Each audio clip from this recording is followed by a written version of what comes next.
Bismillahirrahmanirrahim. Assalamualaikum warahmatullahi wabarakatuh. Semangat pagi, salam semangat, salam juara buat teman-teman semuanya. Semoga selalu diberikan keberkahan dan kesehatan oleh Allah Subhanahu wa taala. Amin Allahumma amin. Saya di sini merupakan salah satu peserta pelatihan kelas online eksklusif 30 hari jago bacot angkatan kedua, ingin memberikan testimoni terhadap apa yang telah saya dapatkan selama saya mengikuti pelatihan ini. Sebelumnya perkenalkan, nama saya Mia Faresa, berasal dari Pasaman Barat, Provinsi Sumatera Barat. Saya seorang mahasiswa baru Universitas Negeri Padang, Prodi Bahasa dan Sastra Indonesia. Sebelumnya saya pengen tahu apa sih 30 hari jago bacot itu.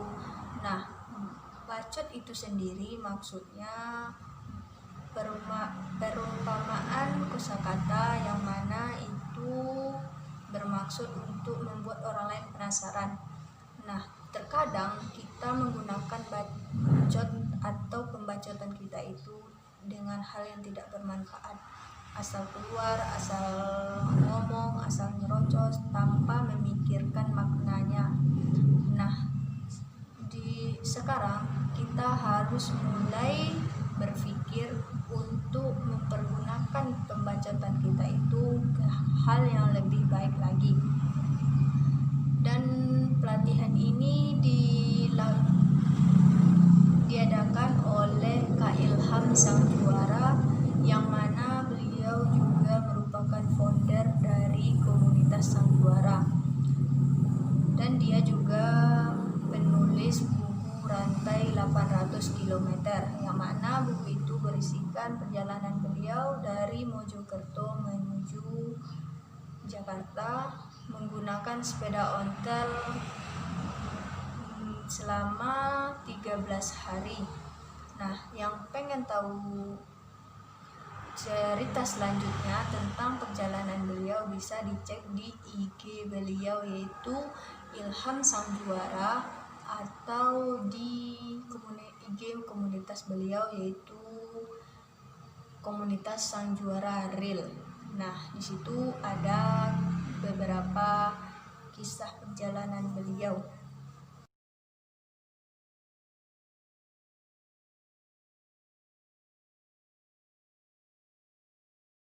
Sebelum saya memulai untuk testimoni, saya ingin bercerita tentang perjalanan saya atau kenapa saya bisa masuk ke 30 hari jago bacot ini. Kenapa saya bisa mengikuti pelatihan 30 hari jago bacot ini. Nah, awalnya itu saya pada bulan Juli, sebelum bulan Juli itu berpikir tentang bagaimana saya bisa merubah diri saya yang pendiam, yang tidak berani dalam berbicara di depan umum, apalagi saya itu malu untuk berbicara di depan umum. Di depan forum saja saya berbicara kadang lupa apa yang mau saya sampaikan saking gagapnya. Nah, di bulan Juli, awal bulan Juli itu saya berpikir gimana caranya agar saya bisa merubah diri saya itu menjadi lebih baik lagi, menjadi bisa berbicara di depan umum. Saya ingin belajar bagaimana bisa berbicara di depan umum, bisa aktif, bisa berkumpul, bisa bergabung dengan orang-orang yang bisa berbicara di depan umum. Nah, saya juga memiliki hobi menulis, tapi kadang saya menulis itu sesuai dengan apa yang saya pikirkan. Nah, saya ingin hobi saya yang menulis itu menjadi sebuah karya, yang mana karya itu bisa memotivasi orang lain. Nah, makanya saya berpikir, tapi saya sadar bahwa semua itu tidak akan muncul secara instan, tidak akan muncul secara begitu saja. Dan apalagi kalau kita itu kuliah harus pakai presentasi di depan umum, presentasi di depan dosen. Sedangkan kita kuliahnya itu sistemnya sekarang daring. Karena corona masih pandemi, jadi kita kuliahnya daring. Nah, sementara kuliah kita daring, kita belajar sama siapa? Kita belajar gimana? Dan pada tanggal 6 Juli 2020 kemarin, teman saya dari pondok pesantren, dia japri saya, bernama Abdul Halim. Dia juga alumni dari 7 hari jago bacot. Dia bercerita tentang 7 hari jago bacot, apa yang dia dapatkan dari belajar di 7 hari jago bacot. Dia belajar gimana cara berbicara depan umum, berbicara di depan forum, gimana cara lancar, dan masih banyak lagi ilmu yang dia dapatkan selama mengikuti pelatihan tersebut. Nah, di situ saya berpikir mungkin ini jalan untuk saya bisa mengikuti pelatihan, untuk bisa belajar bagaimana caranya bisa berbicara di depan umum. Nah, waktu itu dia langsung mengajak saya untuk ikut ke 30 hari jago bacot. Awalnya saya ragu untuk ikut. Kenapa? Karena saya sendiri tidak mengenal Kak Ilham. Saya tidak mengenal Kak Ilham sebelumnya, jadi saya ragu, siapa sih Kak Ilham itu, siapa sih yang mengajarkan. Jadi dia men-share kepada saya tentang YouTube Kak Ilham, lalu saya nonton YouTube-nya, lalu saya melihat di IG-nya, dan pada saat itu saya langsung tertarik untuk mengikuti latihan ini. Nah, di tanggal 6, tepat pas tanggal 6 itu, kebetulan itu hari terakhir pendaftaran, dan malamnya merupakan hari pertama mengikuti pelatihan itu, dan alhamdulillah saya bisa mengikuti pelatihan itu. Nah, itulah sedikit cerita tentang bagaimana saya bisa mengikuti pelatihan 30 hari jago bacot ini. Di pelatihan ini banyak sekali pelajaran yang terdapat, banyak pelajaran, yaitu contohnya saja tentang public speaking, tentang kepenulisan, dan juga dunia kemotivatoran, dan masih banyak lagi yang lainnya. Nah, berbicara tentang public speaking, itu saya merupakan salah satu peserta yang tidak berani berbicara di depan forum. Nah, pertama saya mengikuti pelatihan ini, saya tidak berani untuk berbicara, apalagi waktu itu pertama disuruh untuk memperkenalkan diri melalui voice note di grup. Nah, tetapi lama-kelamaan saya mengikuti pelatihan ini karena setiap hari Kak Ilham biasanya memberikan materi melalui voice note. Kenapa? Karena beliau ingin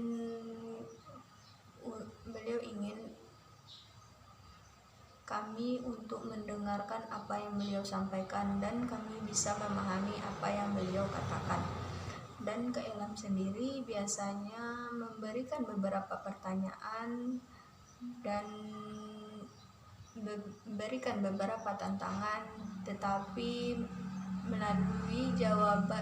jawabannya melalui itu voice note. Kenapa? Karena beliau ingin kami terbiasa berbicara, terbiasa untuk berbicara di depan forum. Itulah tujuan beliau memberikan beberapa tantangan dan disuruh untuk menjawab melalui voice note. Nah, selanjutnya itu gimana sih caranya agar kita bisa berbicara di depan umum, tidak gagap lagi atau tidak malu. Nah, ini salah satu caranya, beberapa caranya. Yang pertama itu mentalitas yang kuat. Ketika kita mempunyai mentalitas yang kuat, kita akan mudah mengendalikan diri kita, akan mudah mengendalikan semuanya. Terkadang ketika kita mempunyai mentalitas yang kuat, kita akan muncul beberapa ide yang wow, yang selama ini tidak terpikirkan oleh kita. Dan ketika kita mempunyai mentalitas yang lemah, itu walaupun kita mencatat panjang lebar, mencoba menghafal panjang lebar, itu akan berantakan, akan mudah lupa kalau kita tidak mempunyai mentalitas yang kuat. Nah, selanjutnya itu mempunyai keberanian. Kenapa? Ketika kita mempunyai keberanian, kita akan mudah mengendalikan fisik, akan mudah mengendalikan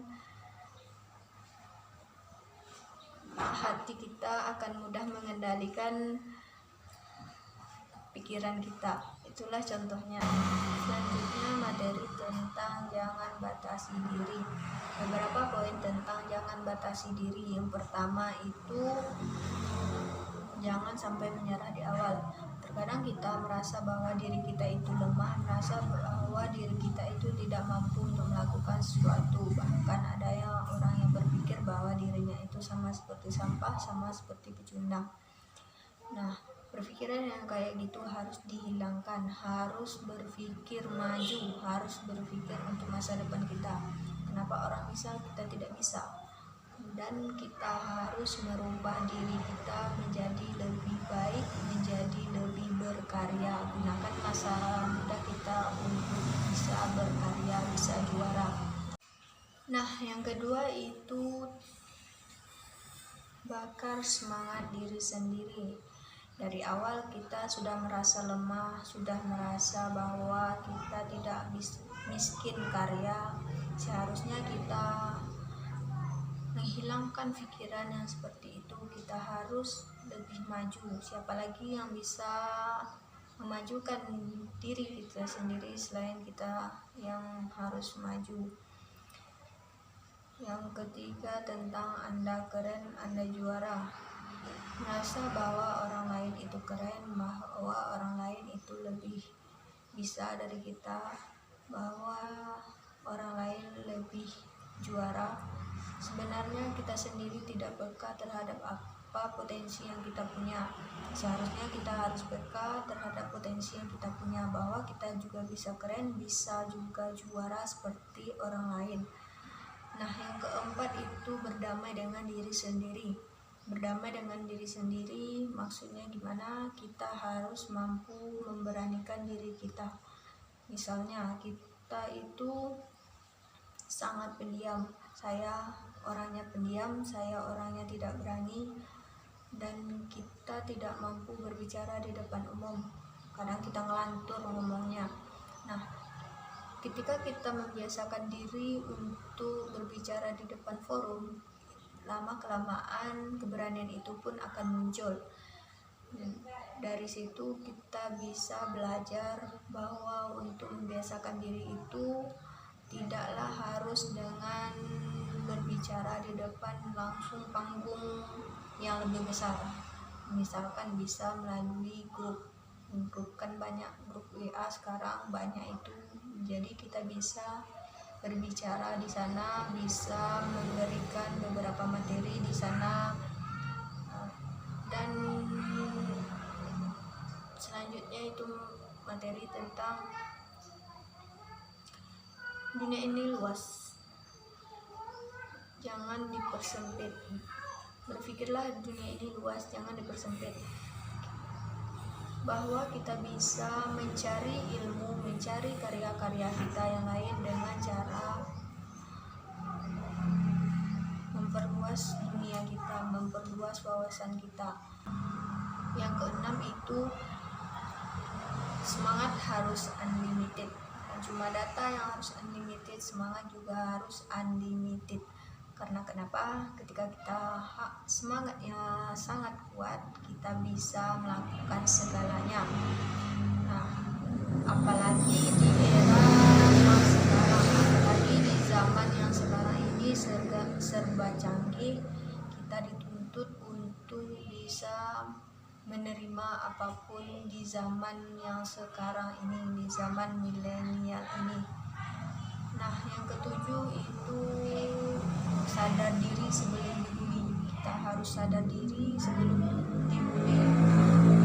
Kita harus merubah diri kita yang dulunya dibully. Kita harus merubah diri kita menjadi orang-orang yang sukses. Di sini saya belajar dari salah satu motivator, yaitu Kasatdam Wira Hamdani, yang mana beliau dulunya seorang yang sangat miskin, yang dulunya cuma pengamen jalanan, sekarang bisa menjadi pengusaha sukses.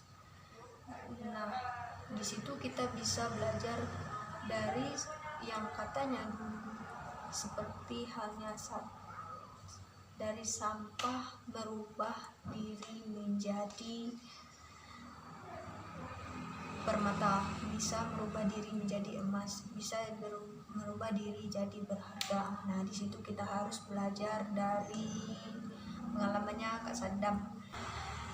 Selanjutnya materi tentang cara mudah mempunyai karya, salah satunya di karya buku ya. Nah, pertama itu wajibkan diri kita itu membuat satu postingan, satu hari satu postingan di IG. Tujuannya apa? Agar kita terbiasa menulis sebuah buku, menulis sebuah naskah, dan juga untuk menginvestasikan naskah buku kita, membuat tabungan naskah buku kita. Dan kedua itu caranya dengan kita harus memperbanyak komunitas literasi, minimal itu 5 ya. Buat banyak komunitas literasi, tujuannya agar kita terbiasa dengan lingkungan literasi. Di situ kita bisa belajar bagaimana cara membuat buku, jadi terbiasa di sana. Jika tidak mempunyai komunitas, kita buat sendiri komunitasnya, kan mudah mengajak orang lalu buat komunitas lagi kan. Nah, di pelatihan ini juga diminta untuk membuat suatu wadah atau komunitas sendiri. Tujuannya agar kita bisa menguji berapa banyak sih ilmu yang kita punya, berapa banyak sih ilmu yang kita dapatkan untuk membuat komunitas dan sebagai CV juga. Apalagi seorang motivator itu yang dilihat pasti pertama kali itu CV-nya, biodata dirinya. Ketika melihat biodata dirinya pasti dilihat, wah founder komunitas ini. Jadi orang itu tidak sungkan untuk mengundang kita, untuk menculik kita sebagai motivator. Selain kita mempunyai karya buku, kita harus juga mempunyai founder, kita harus juga mempunyai komunitas. Nah, selain yang ketiga itu caranya dengan mengenal beberapa penerbit. Kita harus memperbanyak kontak kita, memperbanyak pertemanan kita dengan orang-orang penerbit. Tujuannya agar kita mudah untuk menerbitkan buku, agar kita mudah untuk membuat karya buku. Nah, kalau bisa itu di Gramedia kan bisa banyak itu yang bisa kita lakukan beberapa penerbit. Nah, itulah beberapa poin cara mudah untuk mempunyai karya buku. Selanjutnya itu materi tentang personal branding. Apa sih itu?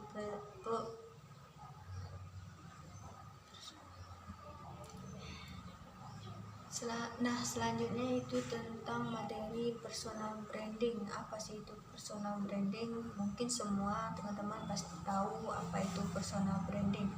Nah, personal branding itu adalah suatu langkah kita membuktikan pada dunia bahwa ini loh saya, ini loh kita. Atau sama halnya seperti kelebihan kita. Misalnya kelebihan kita di penulis, atau kelebihan kita menjadi seorang motivator kelas dunia yang wow, menginspirasi, berkah. Nah, itu salah satunya. Atau contohnya personal brandingnya pada Kak Ilham. Kak Ilham itu sendiri merupakan salah satu motivator, yang mana beliau merupakan motivator yang sangat wow dengan semangatnya yang mengembara. Beliau tidak pernah loyo ketika men-share materi atau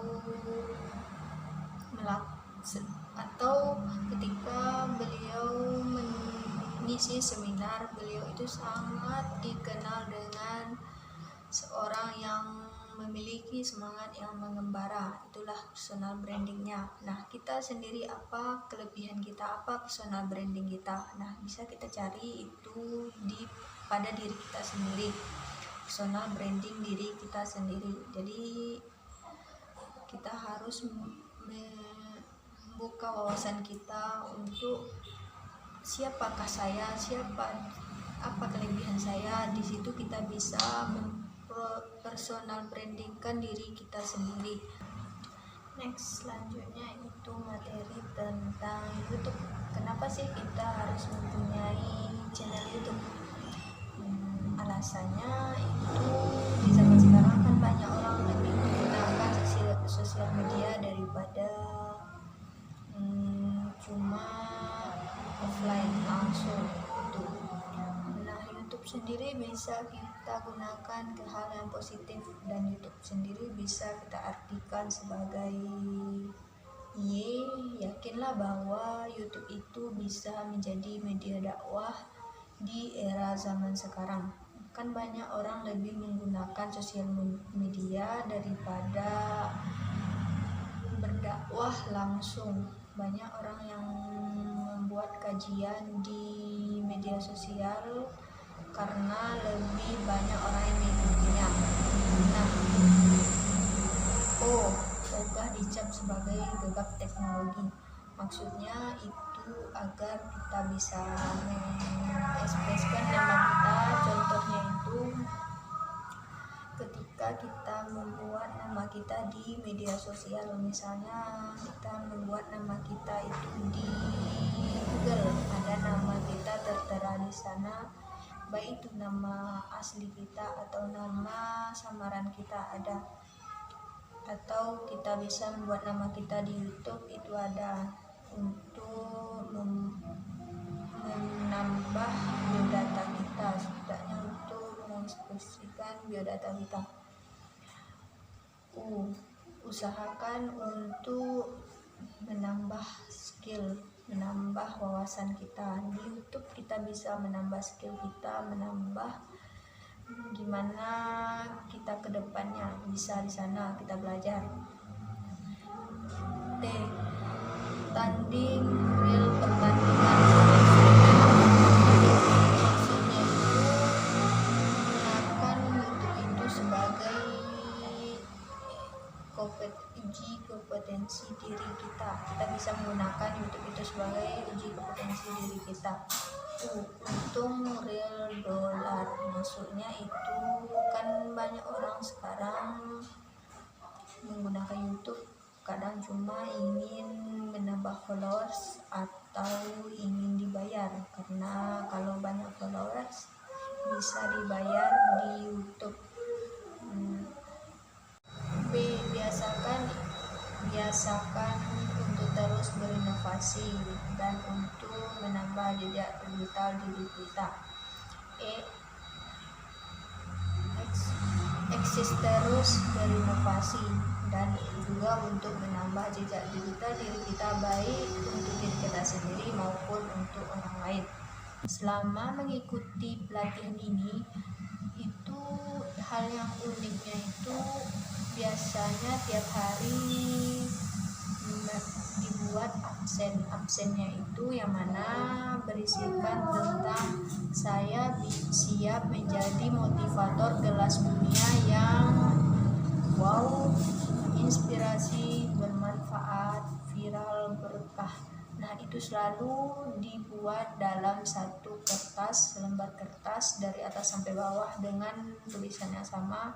Karena itu adalah mantra sakti sang juara, mantra sakti sang juara yang dibuat oleh Kak Ilham. Untuk setelah saya mengikuti pelatihan ini, saya berharap agar kedepannya bisa menjadi orang yang lebih berani lagi, bisa menjadi orang yang tidak malu lagi. Malunya itu tidak bisa berbicara di depan umum, enggak gagap lagi, enggak malu-malu lagi.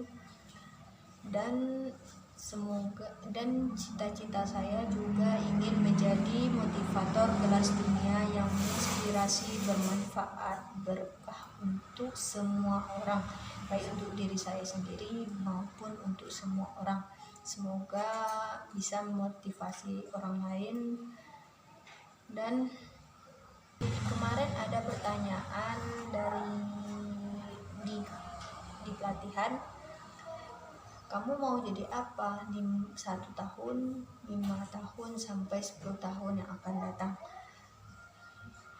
Insya Allah saya 1 tahun yang akan datang, saya ingin menjadi orang yang bisa berguna untuk diri saya sendiri maupun orang lain. Saya ingin menjadi motivator. Dan juga 5 tahun ke depan saya ingin menjadi motivator kelas dunia, insya Allah. Dan juga saya ingin membahagiakan orang tua saya pastinya, dan saya juga ingin berkeliling Indonesia, insya Allah. Saya ingin menempatkan kaki saya di masjid-masjid yang bersejarah. Saya ingin menggali sejarah-sejarah masjid-masjid tersebut. Nah, di pelatihan ini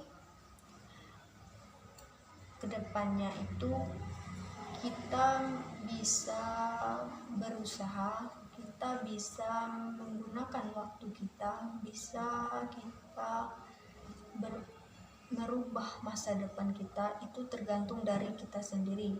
Saya juga awalnya seorang yang sangat pendiam, tapi saya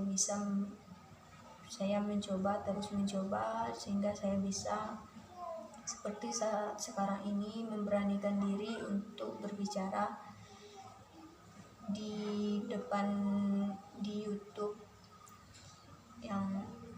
dan mulailah dari niat dan tanamkan pada diri kita itu, orang lain bisa, kenapa kita tidak bisa? Orang lain mampu, kenapa kita tidak mampu? Dan jangan jadikan keterbatasan diri kita itu sebagai kelemahan kita. Maksudnya jangan jadikan misalkan kita itu tidak mampu ini, tidak mampu itu. Nah, kita lemah dengan kekurangan kita. Jadikan itu kita untuk berproses, semakin berproses. Semudah-mudahan kita bisa melewati itu dan bisa menjadikan itu sebagai kelebihan kita suatu saat. Itu pasti bisa jika terbiasa. dan jika mampu dan mau berusaha, itulah kuncinya. Nah, sampai di sini yang bisa saya sampaikan. Itulah testimoni terhadap apa yang saya dapatkan selama saya mengikuti pelatihan ini. Saya mohon maaf jika ada salah. Wassalamualaikum warahmatullahi wabarakatuh.